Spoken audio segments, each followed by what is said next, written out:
The massive research ship Harmony's Edge floated silently through space like a gleaming jewel among the stars. Its white hull stretched for miles, covered with blue lights that pulsed in gentle patterns. Inside the ship's main laboratory, Dr. Valana moved between holographic displays, showing data from dozens of newly discovered worlds. Dr. Valana belonged to the Korthani species.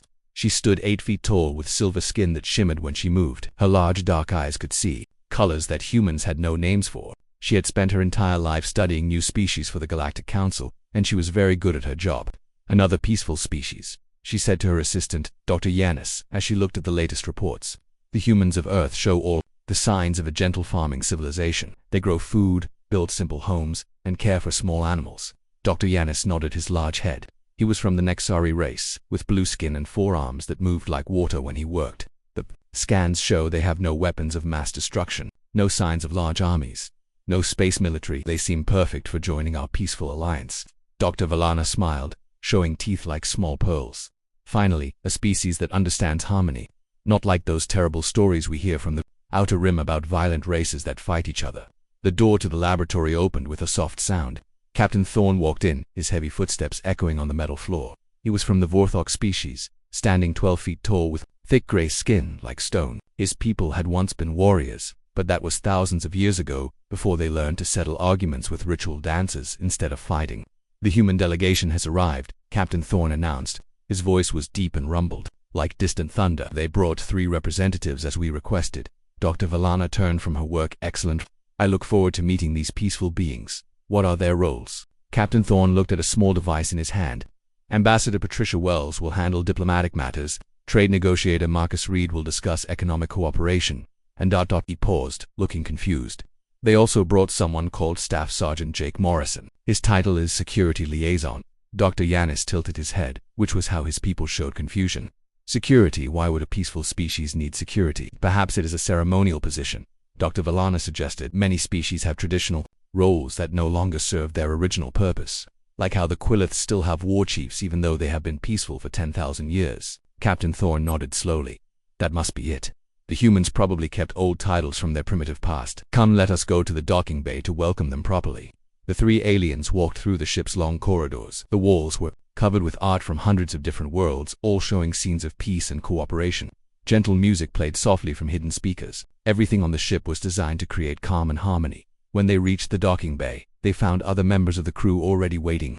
Security Chief Bricks stood near the entrance, his beetle-like shell gleaming under the lights. His people, the Zephyri, had once been fierce fighters, but they had given up violence after learning that cooperation was more effective than conflict. Cultural analyst Nira floated nearby, her translucent body glowing with soft colors. Her species, the Ethereals, communicated through changes in light and had never known physical conflict. She was considered one of the greatest experts on peaceful consciousness in the galaxy. The human transport is docking now, announced the ship's computer in a pleasant voice. Through the large windows, they could see a small, simple spacecraft connecting to their ship. It looked primitive compared to their advanced technology, with rough metal surfaces and basic design. To the aliens, it looked exactly like what they expected from a peaceful farming species. The airlock opened with a hiss of pressure. Ambassador Patricia Wells stepped through first. She was a middle-aged human woman with gray hair and kind eyes. She wore simple blue clothing and carried herself with quiet dignity. Behind her came Marcus Reed, a younger man with dark skin and a friendly smile. He carried a case full of samples from Earth. Then Jake Morrison stepped through the airlock, and the atmosphere in the room changed. Morrison was not tall by alien standards, only 6 feet, but something about him made the space feel smaller. His green military uniform was perfectly neat, with colorful ribbons on his chest that the aliens did not understand. His hair was cut very short, and his eyes moved constantly, taking in every detail of the room. There were small scars on his hands and face that spoke of old injuries. Welcome to the Harmony's Edge, Captain Thorne said, spreading his arms wide in the traditional greeting of his people. We are honored to meet representatives of Earth. Ambassador Wells stepped forward with a warm smile. Thank you for this opportunity, Captain. We are excited to learn about your alliance and share what we can about humanity. Dr. Valana approached the group, her eyes bright with curiosity. We have studied your planet extensively. Such a beautiful world, with such peaceful inhabitants. You must be very proud of your harmony-based civilization. Marcus Reed exchanged a quick glance with Ambassador Wells. We appreciate your interest in our world. We hope to build a strong relationship between our peoples. Morrison said nothing, but Dr. Valana noticed his jaw tightened slightly. Captain Thorne gestured toward the exit. Please, allow us to show you our ship. We have prepared a celebration in your honor. As they walked through the corridors, the aliens pointed out various features of their vessel. They showed the humans rooms dedicated to meditation, gardens, where different species grew plants from their homeworlds, and art galleries filled with sculptures celebrating peace. This is our Hall of Harmony, Dr. Valana explained as they entered a large circular room. The walls showed moving pictures of different alien species resolving conflicts through peaceful means. Here we display the proud history of how each member species overcame their primitive violent instincts. She gestured to one display showing the Vorthok people. Captain Thorne's ancestors once fought with crude weapons, but they learned to settle disputes through ritual dance competitions instead. Another display showed the Nixari. Dr. Yenis's people discovered that collective meditation could solve any problem without conflict. A third display showed the Quillith with their pale skin and large heads.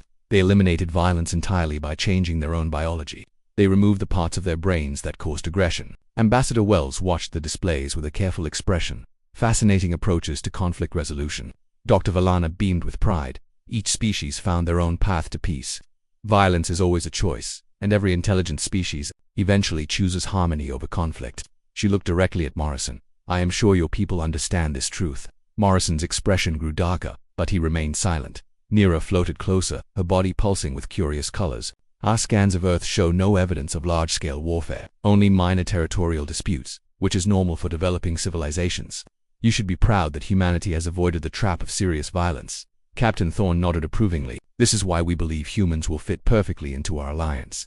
You clearly understand that peace is the natural state of intelligent beings. Security Chief Brick spoke for the first time, his voice clicking through his translator. Our databases show no signs of advanced military technology on Earth, no space weapons, no planetary defense systems. Your people have clearly chosen to focus on more important things than warfare.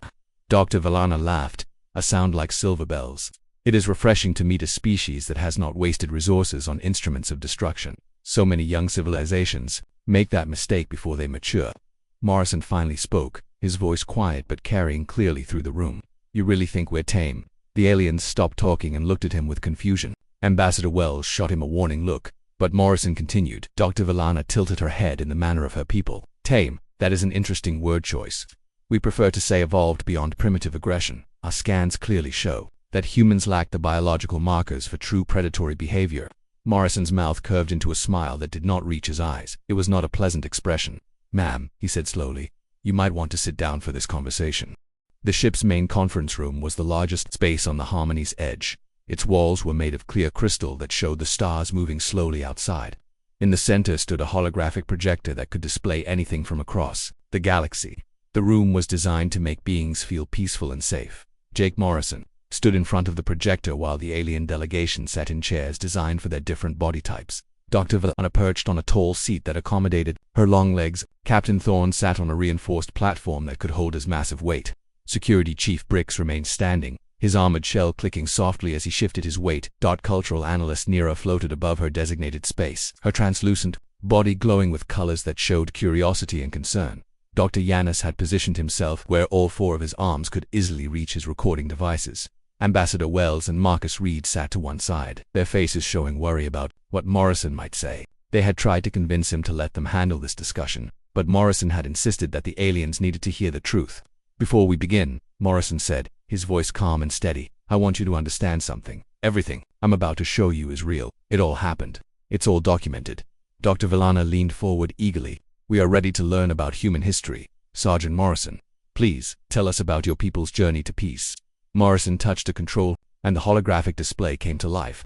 It showed a map of ancient Earth, with the Mediterranean Sea in the center. Let's start about 2,000 years ago, with the Roman Empire. The display showed a great city with white marble buildings and thousands of people moving through the streets. The aliens watched with interest as Morrison explained how the Romans built roads and aqueducts, how they created laws and government systems. They sound very advanced for their time. Captain Thorne observed approvingly. They were, Morrison agreed. Then he touched another control. The display changed to show a massive circular building. This is the Colosseum. It could hold 50,000 people, a gathering place for ceremonies. Nira asked, her colors shifting to show pleasant interest. You could say that. Morrison's expression was grim. They filled it with water for naval battles. They brought in exotic animals from across their empire. They made men fight each other to the death while crowds cheered. The aliens stared at the display in confusion. Dr. Yanis spoke first. Fight to the death. But why would anyone want to watch such a thing? Entertainment, Morrison said simply. Security Chief Bricks clicked his mandibles in disbelief. Surely this is metaphorical. Perhaps they staged dramatic performances with actors pretending to fight. Morrison shook his head. No, pretending. Real death. Thousands of people died in that building for the amusement of others. The hologram shifted to show medieval Europe. Castle walls rose from green hills, and armies of men in metal armor marched across the landscape carrying banners and weapons. The Middle Ages, Morrison continued. Knights in armor fighting for honor, land, and religion.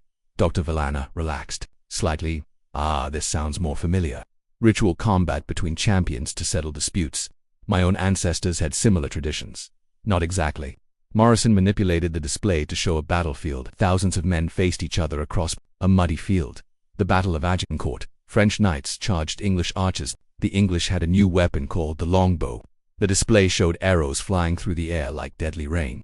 Armored horses fell, throwing their riders into the mud. Men screamed as they died, trapped in heavy armor they could not escape. The French lost 10,000 men in a single day, Morrison said quietly. The English lost 25. Nearest glow dimmed to almost nothing. 10,000 in one day. That was considered a small battle, Morrison replied. Captain Thorne stood up, his massive form casting shadows across the room. This cannot be accurate. No species would waste so many lives over territorial disputes. Morrison changed the display again. Now it showed maps of Europe with dates racing by 1618, 1625, 1635, 1645. Red areas spread across the continent like a disease. The 30 Years' War, Morrison explained. It started as a religious conflict, Catholics against Protestants. It ended up involving every major power in Europe. When it was over, some regions had lost 60% of their population. Dr. Yanis's forearms trembled as he tried to process the information. 60%, how is that possible? War, disease, famine, Morrison listed. They go together. Armies destroyed crops to starve their enemies. Soldiers carried diseases from place to place. People fled their homes and died on the roads. The hologram showed mass graves and burned cities, empty villages where only ruins remained. The aliens watched in horrified silence. But this was long ago, Dr. Villana said desperately. Surely modern humans learn from these mistakes. Morrison's smile was bitter. You'd think so, he advanced. The timeline to 1914. The map changed to show Europe divided into two armed camps. World War I, the war to end all wars, they called it. The display zoomed in on the Western Front. Long lines of trenches stretched across France and Belgium, like infected wounds in the earth. Between the trenches lay a strip of devastated land filled with barbed wire and shell holes. They dug holes in the ground and lived in them like animals, Morrison explained. Sometimes for months without moving more than a few hundred yards, in either direction. Security Chief Bricks, whose own people had once fought with honor codes in single combat, began to look disturbed. Where is the honor in hiding in holes? There wasn't any. Morrison showed them pictures of soldiers covered in mud, their faces gaunt with hunger and fear. They sent millions of men charging across open ground toward machine guns. The first day of the Battle of the Somme, the British lost 60,000 casualties. 20,000 died. In one day. Captain Thorne's voice was barely a whisper. In a few hours, Morrison corrected. The hologram showed the aftermath of artillery bombardments, entire forests reduced to broken sticks, towns completely erased. From the map, men shell-shocked and broken, their minds shattered by the constant sound of explosions. They invented new ways to kill, Morrison continued. Poison gas that burned out your lungs. Artillery shells that could be heard from 20 miles away. Machine guns that could fire 600 rounds per minute. Nira had retreated to the farthest corner of the room, her body now a pale, frightened white. Why didn't they stop? Why didn't someone make them stop? They tried, Morrison said. There were truces. Christmas of 1914. Soldiers from both sides climbed out of their trenches and played soccer together. They shared food and showed each other pictures of their families. Then their officers ordered them back to trying to kill each other. Dr. Villana was making small sounds of distress. Her scientific mind was trying to process the impossibility of what she was hearing. The casualty numbers, ... They must be exaggerated. Morrison pulled up official records. Names and numbers scrolled past in endless lists. Battle of Verdun, 700,000 casualties. Battle of the Somme, over 1 million. Battle of Passchendaele, 800,000. These numbers, ... Dr. Yanis was calculating rapidly. This represents a significant percentage of the human population at that time. About 2% of the world's population died in that war, Morrison confirmed. 16 million dead, 21 million wounded. The room fell silent, except for the soft hum of the ship's engines. The aliens stared at the holographic display, their minds struggling to comprehend the scale of destruction Morrison had described. Captain Thorne was the first to speak, his voice hollow. You said this was called the war to end all wars. Surely, after such devastation, humans learned to live in peace. Morrison looked at him with something that might have been pity. Captain, that was just the warm-up. 21 years later, we got creative. The hologram shifted to show a map of Europe. The date changed to September 1st, 1939. Dark arrows began moving across national borders like spreading poison. Ambassador Wells quietly stood up and left the room. She could not bear to watch the aliens' innocents die. The conference room felt colder now, though the ship's temperature had not changed. The aliens sat in stunned silence, still processing what Morrison had told them about World War I. The holographic display showed Europe in 1939, with dark arrows indicating troop movements across borders. Morrison stood quietly for a moment, watching their faces. He could see the shock in their expressions, the way they held themselves as if afraid of what came next. He almost felt sorry for them. World War II, Morrison began, his voice steady. It started in Europe, but it spread across the entire planet. Every continent except Antarctica saw fighting. Dr. Valana raised one trembling hand. Surely it could not have been worse than the First War. You said 16 million died. How much worse could it be? Morrison's expression was grim. 60 million dead, maybe more. We're still finding mass graves. The number hung in the air like a physical weight. Security Chief Bricks made a sound like grinding metal. 60 million, that is the entire population of my homeworld. The technology had improved, Morrison continued.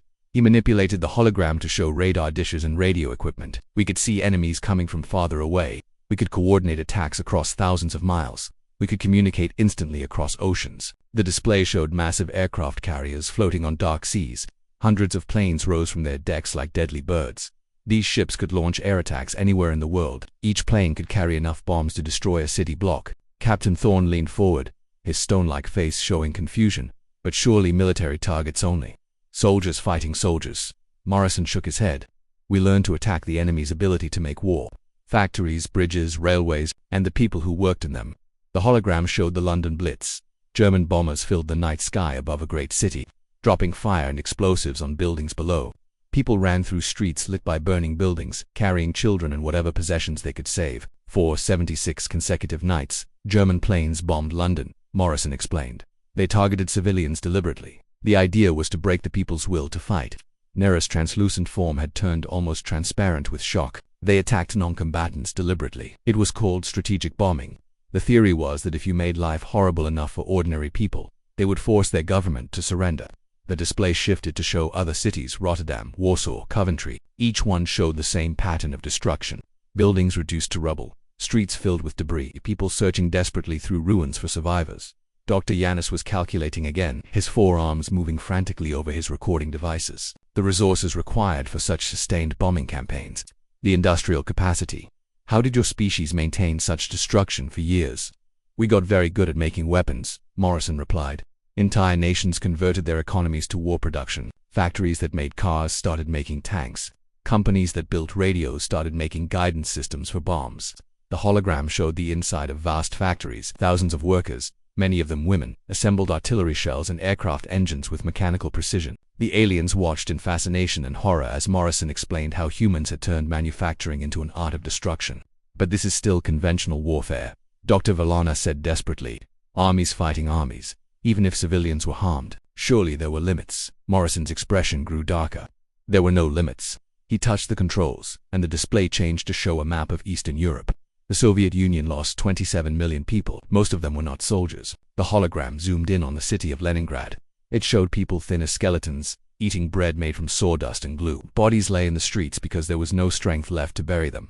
900 days under siege, Morrison explained. Over 1 million civilians died of starvation and disease. People ate leather, wallpaper paste, anything they could find. Some ate the dead. Security Chief Bricks stepped backward, his armored shell clattering against the wall. This is madness. Why not simply surrender if the cost was so high? Because they knew what happened to people who surrendered. Morrison's voice became very quiet.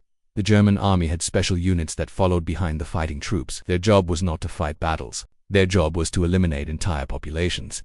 The display showed trains, long lines of cattle cars filled with people, traveling to destinations that were not marked on any public map.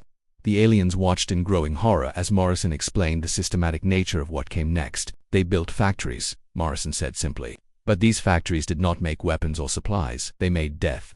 Dr. Valana began hyperventilating, her silver skin turning gray with shock. Factories for death. What does that mean? Morrison showed them the camps. Rows of wooden buildings surrounded by barbed wire and guard towers, smokestacks that burned day and night, railroad tracks that led to buildings from which no one ever emerged.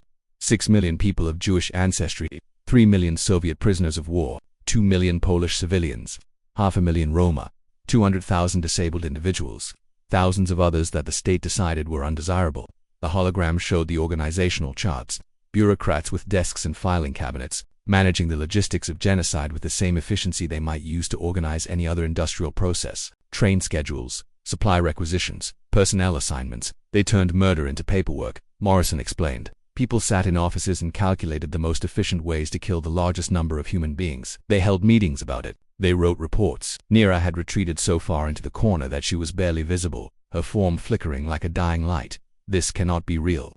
No species could organize evil on such a scale. Morrison pulled up documentation from the Nuremberg trials. Thousands of pages of testimony, photographs, film footage taken by the liberating armies.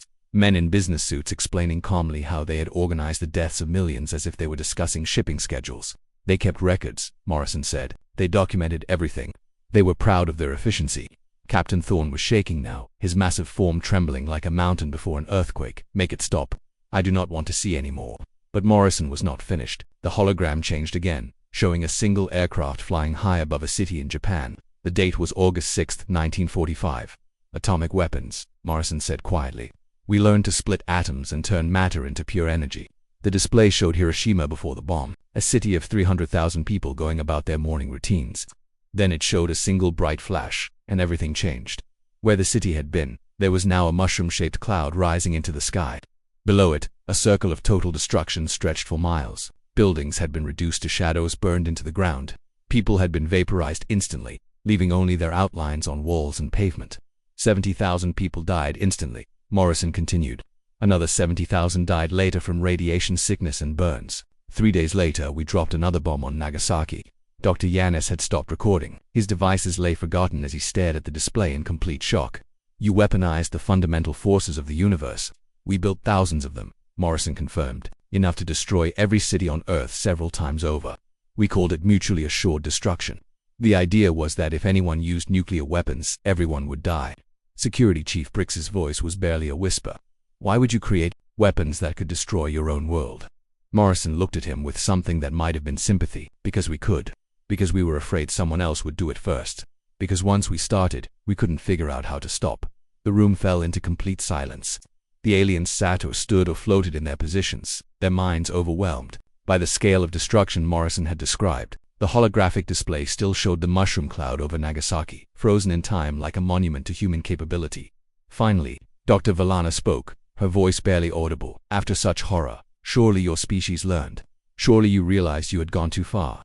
Morrison nodded slowly. We did realize that. We saw what we were capable of, and it terrified us. So we created rules. Rules? Captain Thorne asked, confused. The Geneva Convention's laws about how wars should be fought. What targets were acceptable. How prisoners should be treated. What weapons were too terrible to use. The aliens looked at each other in bewilderment. Nira's form brightened slightly with confusion. Rules for war. Why not simply agree to stop fighting? Morrison's smile was bitter. Because we knew we couldn't stop fighting. But we could agree on limits. We could decide that some things were so terrible that even humans wouldn't do them. Dr. Valana was trembling now, her scientific mind struggling to process everything she had learned. What could possibly be worse than nuclear genocide? What could be so terrible that even beings capable of such destruction would forbid it? Morrison's expression grew grim as he looked at the assembled aliens. Their innocence was almost gone now, but he had one more lesson to teach them. Doctor, everything I've shown you so far follows the rules. You want to know what we call it when someone breaks them? The conference room had become a place of broken spirits. The aliens who had entered so confidently now sat like survivors of some terrible disaster. Their belief in the peaceful nature of intelligent life lay in ruins around them, shattered by Morrison's relentless history lesson. Morrison stood before the holographic display, watching their faces. He had seen this look before, in the eyes of young soldiers when they first learned what humans were truly capable of. The look of innocence dying. War crimes, Morrison said quietly. Actions so terrible that even we decided they crossed a line that should never be crossed. Dr. Valana raised her head slowly. Her silver skin had turned almost gray with shock. How can there be lines? After everything you have shown us, how can there be anything worse? Morrison manipulated the holographic display. It showed a medical facility with clean white walls and modern equipment. Doctors in white coats moved between beds filled with patients. This looks normal, Security Chief Bricks observed, his voice hopeful. Medical treatment. Unit 731, Morrison replied. Japanese medical experimentation facility during World War II. They wanted to study the effects of diseases and injuries on the human body. The display zoomed in to show the patients more clearly. The aliens realized with growing horror that these were not sick people being treated. These were healthy individuals being deliberately infected with diseases, poisoned with chemicals, and subjected to surgical procedures without pain relief. They froze people's limbs to study frostbite, Morrison explained in a flat, emotionless voice. They infected prisoners with plague, cholera, and anthrax to see how the diseases progressed. They performed surgery without anesthesia to see how much pain the human body could endure. Nira's translucent form flickered wildly, her colors shifting, through spectrums of horror and disbelief. Medical professionals did this. People trained to heal. Doctors, nurses, scientists, Morrison confirmed. They wrote detailed reports about their experiments. They published papers in medical journals. They considered it valuable research. Captain Thorne stood up abruptly, his massive form swaying. This is impossible. No healing profession would deliberately cause such suffering. Morrison changed the display to show other facilities. Nazi medical experiments in concentration camps, Soviet psychological torture programs, American mind control, research. Each image showed the same pattern, people in positions of trust using their knowledge to cause maximum suffering. We learned that the tools meant to heal could also be used to harm, Morrison explained. Medical knowledge, psychological understanding, scientific research, all of it could be turned into weapons against the helpless. Dr. Yanis had stopped trying to record anything. His forearms hung limp at his sides as he stared at the evidence of systematic cruelty. Why would anyone choose to cause such pain? Information, Morrison replied.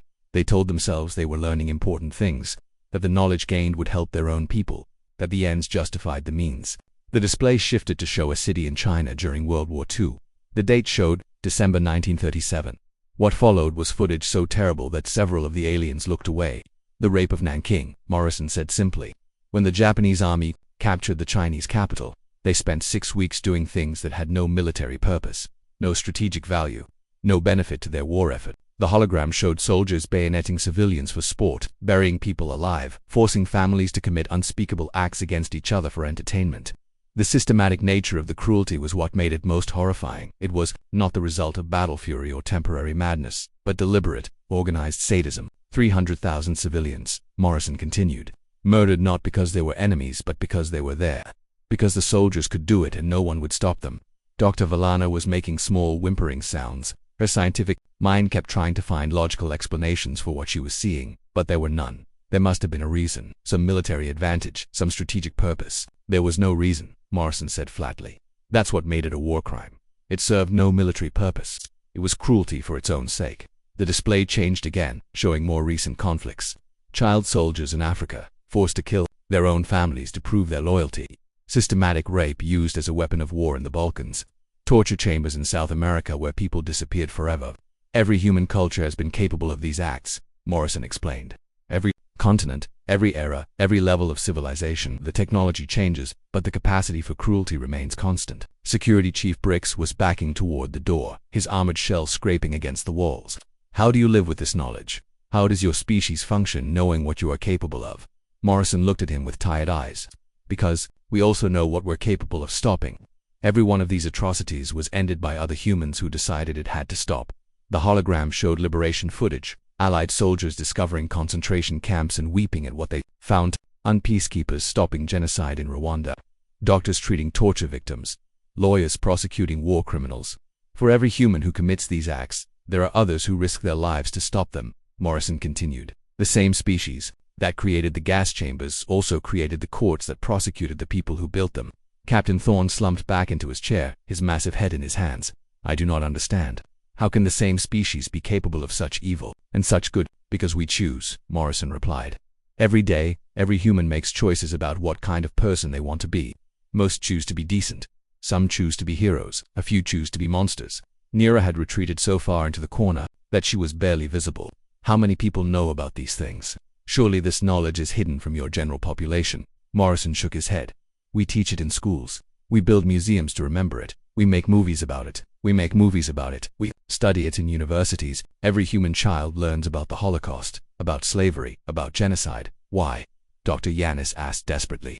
Why would you traumatize your young with such knowledge? So they know what to watch for, Morrison explained. So they can recognize the warning signs when evil starts to organize itself, so they understand that good people who do nothing or how atrocities become possible. The holographic display now showed memorials and museums around Earth. The Vietnam Veterans Memorial with its wall of names, the Holocaust Museum with its piles of shoes from victims, the Hiroshima Peace Memorial with its eternal flame. We remember our failures, Morrison said quietly. We document our mistakes. We make sure future generations understand the price of hatred and the cost of indifference. Dr. Valana looked up at him with haunted eyes. Are there others? Are there worse things that humans have done? Morrison was quiet for a long moment. There are always worse things. Every time we think we've seen the bottom of human cruelty, someone finds a way to dig deeper. But there are also always people willing to stand in their way. The room fell silent except for the soft hum of the ship's engines. The aliens sat in their shock, trying to process everything they had learned. Their understanding of intelligent life had been completely destroyed and rebuilt in the space of a few hours. Captain Thorne finally spoke, his voice hollow. What kind of beings are you? What kind of species carries such capacity for both creation and destruction? Morrison looked at each of them in turn. We're the kind that survived. We're the kind that looked into the abyss and decided to build lights to push back the darkness. We're the kind that knows what we're capable of and chooses every day not to do it. Suddenly, the ship's emergency alarms began to blare. Red lights flashed throughout the conference room as an urgent announcement echoed through the ship's communication system. All senior staff to the bridge immediately. Priority 1, emergency. Unknown hostile forces have attacked the Quillith homeworld. The planetary defense grid has been completely destroyed. Casualties in the millions and rising. The aliens looked at each other with new understanding dawning in their eyes. Captain Thorne turned to Morrison, his voice shaking. What would humans do in this situation? Morrison's expression was grim as he looked at the assembled aliens. His answer would change everything that came next.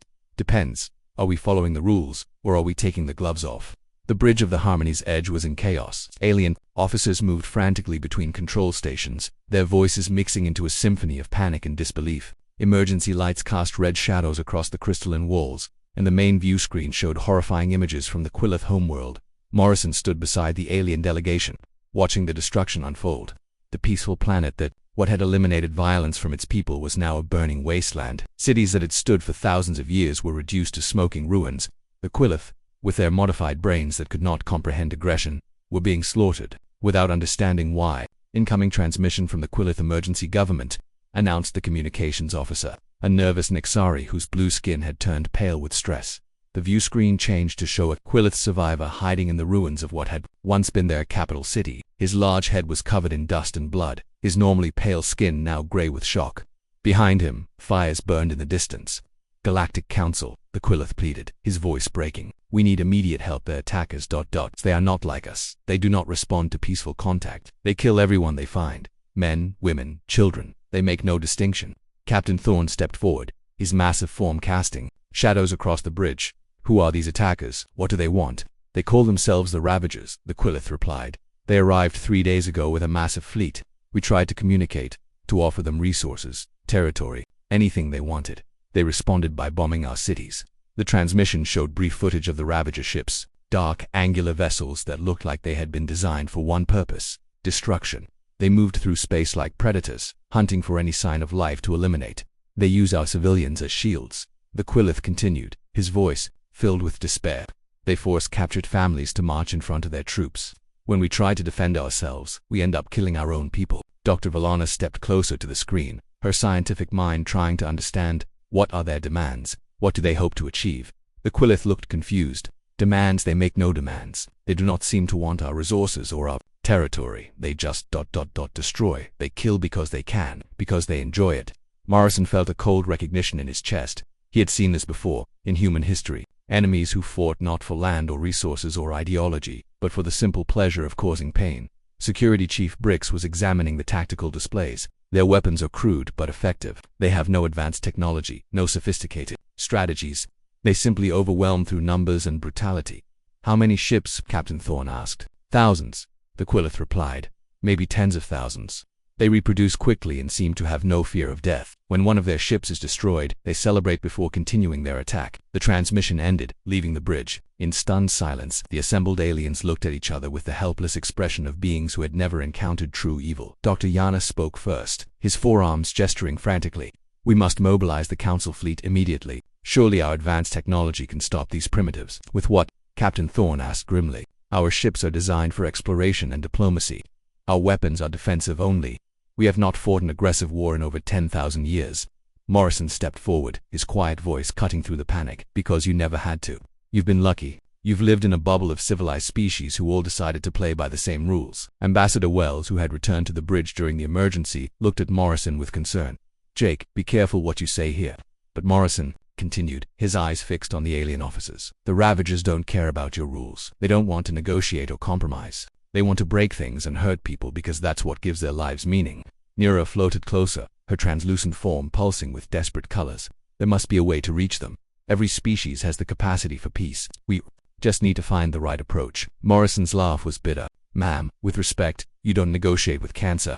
You don't reason with the plague. Some things exist only to destroy, and the only way to stop them is to destroy them first.